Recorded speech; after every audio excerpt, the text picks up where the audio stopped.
부활의 주. 제가 수영을 잘할까요, 못할까요? 저는 수영을 정말 못하는데요. 그래서 물속에 들어가는 것을 정말 무서워하고 또 싫어하기도 합니다. 그런 제가 20m가 되는 바닷속에서 마음껏 수영하면서 스노클링을 했던 적이 있습니다.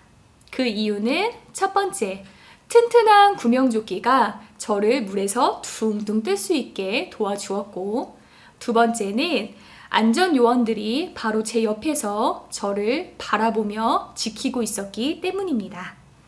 2시간 동안 두려움 없이 깊은 바닷속에서 그동안 볼 수 없었던 아름다운 물고기들을 마음껏 볼 수 있었던 그 이유는 수영을 잘하는 안전요원이 저와 함께 하면서 저를 붙들어 주었기 때문입니다. 우리를 지키시고 사랑하시는 예수님 안에서 우리는 혼자 있을 때와는 다른 하나님의 능력을 경험할 수 있습니다. 구원자이신 예수님을 마음에 모시고 함께 살아갈 때 우리는 주님이 주시는 참된 회복을 경험하게 됩니다.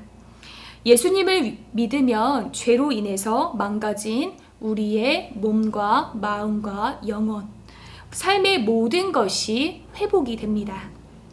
예수님은 우리를 살리시고 또 온전히 회복시키시는 부활의 주이십니다. 안식 후 첫날 새벽에 예수님이 십자가에서 돌아가신 후 3일째 되는 날이었습니다. 주일 새벽에 막달라 마리아와 다른 마리아가 예수님의 무덤을 향해 걸어가고 있었습니다. 여인들이 무덤에 도착했을 때 갑자기 큰 지진과 함께 천사가 하늘에서 내려와서 돌문을 굴려내고 그리고 그 돌 위에 앉았습니다. 그 천사의 모습은 번개와 같고 그 옷은 눈과 같이 희었습니다. 그 모습이 얼마나 대단하고 또 놀라운 일이었는지 지키고 있던 사람들이 무서워하며 떨었습니다. 그때 천사가 2가지 소식에 대해서 알려주었습니다. 첫 번째 소식은 예수님께서 부활하셨다는 소식이었습니다. 두려워하지 말아라.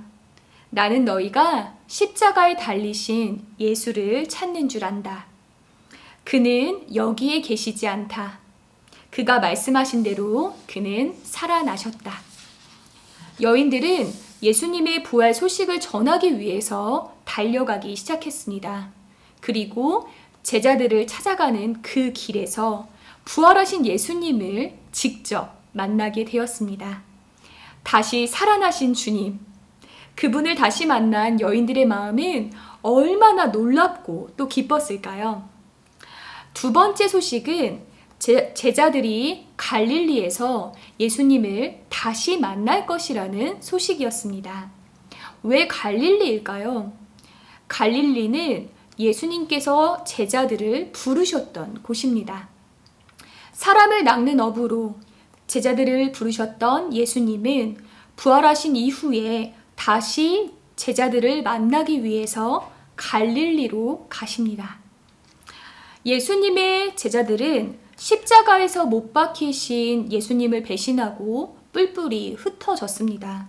상처와 아픔 속에서 때로는 예수님을 모른다고 부인했던 자신의 모습에 통곡하고 후회하며 실패와 좌절을 경험하고 있는 제자들을 예수님은 여전히 나의 형제들이라고 부르시며 약속하시며 만나 주십니다. 그리고 다시 부른 제자들을 부활의 주님을 증거하는 사명자로 불러주십니다. 무서워하지 말아라. 가서 나의 형제들에게 갈릴리로 가라고 전하여라. 그러면 거기에서 그들이 나를 만날 것이다. 예수님의 부활은 절망과 슬픔이 가득한 제자들에게 부활의 증인으로 새로운 삶을 살아가게 하는 힘이 되었습니다.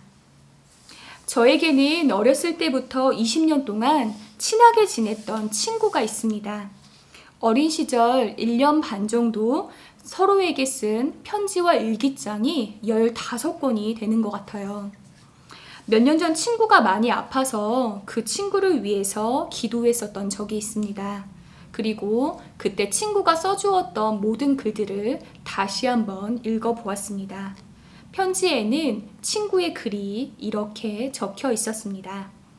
아름아, 넌 천국을 믿니? 당연히 믿겠지. 그리스도인이니까. 난 솔직히 그렇게 믿진 않았었거든. 그냥 죽으면 그걸로 끝이라고 생각을 했어. 그래서 죽는다는 게 참 싫었거든. 근데 엄마가 어제 말씀해 주셨는데 우리가 예수님 덕분에 천국에 갈 수 있게 된 거래. 그 소리를 들으니까 정말 안심이 되더라고. 죽어도 그걸로 끝이 아니라는 게 말이야. 친구의 편지를 읽고 또 읽으며 우리에게 참 소망을 주시는 분은 누구실까라는 생각이 들었습니다. 어린 시절 저와 제 친구는 하나님 아버지의 사랑을 경험했고 그리고 예수님의 부활의 주님이시라는 것을 알게 되고 믿게 되었습니다. 그리고 20년이 지난 지금 예수님의 십자가의 복음을 믿는 우리는 영원한 생명을 가진 하나님의 가족임을 고백합니다. 우리의 삶은 이 세상의 죽음으로 끝이 날까요?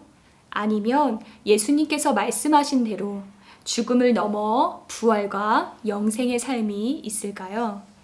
부활하신 예수님을 믿으면 어떠한 상황에서도 죽음까지도 끝이 아니라 새로운 시작이 될 수 있을까요? 네, 맞습니다. 우리는 우리를 사랑하시고 구원하시는 생명의 주님을 믿습니다. 우리는 우리를 살리기 위해서 다시 살아나신 부활의 주, 우리에게 영원한 생명을 주시는 예수님의 약속을 믿습니다. 그래서 우리는 매 주일마다 사도신경을 통해 다음과 같이 고백하고 있습니다. 죄를 사하여 주시는 것과 몸이 다시 사는 것과 영원히 사는 것을 믿사옵나이다. 아멘. 우리 친구들도 이 사실을 믿고 있나요? 오늘은 부활주일입니다. 부활하신 예수님은 사명자인 우리가 어떻게 살아야 하는지 삶으로 보여주시고 가르쳐 주셨습니다.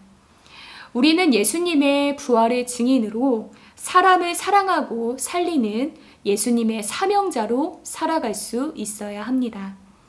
우리를 여기까지 인도해 주신 좋으신 하나님, 그 주님께서 앞으로도 영원히 우리를 인도하시며 책임져 주신다는 것을 우리는 믿습니다. 오늘 우리에게 생명을 주시는 주님, 다시 사신 예수님을 만나고 기쁨으로 예수님의 부활을 증거하는 부활의 증인으로 참된 사명자로 살아가는 우리 소년부 친구들이 되기를 진심으로 소망합니다. 기도하겠습니다. 하나님 감사합니다. 예수님의 부활을 통해 오늘을 담대하게 살아가는 믿음과 용기를 더해 주시니 감사합니다. 부활하셔서 지금도 살아계신 주님을 믿으며 하나님 나라를 증거하는 참된 사명자의 삶을 살게 해주세요. 오늘도 우리는 우리 죄를 위해 십자가에 죽으시고 다시 살아나신 부활의 주 예수님을 믿습니다. 예수님 안에 생명이 있고 우리에게 그 생명을 주심을 믿습니다. 하나님의 변함없는 약속을 붙들며 사람을 사랑하고 살리는 하나님의 사명자로 신실한 하나님의 가족으로 살게 해주세요. 코로나19로 어려움을 당하는 모든 사람들을 기억해 주시고 우리에게 참된 회복과 은혜를 부어주세요. 예수님의 이름으로 기도드립니다. 아멘.